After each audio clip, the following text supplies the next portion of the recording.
বৃহস্পতি তৃতীয় থাকলে জাতক বহু কুটুম্বযুক্ত, কৃপণ, অলস এবং ধনবান হয়েও দরিদ্রের মতো আচরণ করে। ওই ব্যক্তি রাজমান্য ও কৃপণ ভাতাযুক্ত হয়। জাতক সামাজিক, সদালাপী, শিষ্টাচারী হয়ে থাকেন।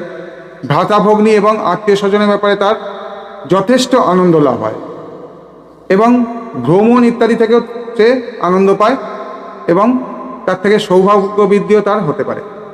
জাতকের বুদ্ধি এবং শেখার ক্ষমতা মোটের ওপর ভালো হয়, কিন্তু সে সম্বন্ধে কোনো অসাধারণত্ব না থাকাই সম্ভব। আত্মীয় স্বজনের দিক থেকে তার কোনো রকম লাভ হতে পারে। জাতকের মন আশাপূর্ণ, সতেজ ও প্রফুল্ল হয়ে থাকে। তৃতীয় স্থানে বৃহস্পতি থাকলে জাতক নিজের অন্তরঙ্গ বন্ধুর প্রতি কৃতজ্ঞ হয়, অর্থাৎ উপকারীর উপকার স্বীকার করে না বা উপকারীর অপকার করে। ক্রূর গ্রহ দ্বারা যুক্ত বা দৃষ্টি হলে এই ফল আরও দৃঢ় হয়, মানে ঘটবে।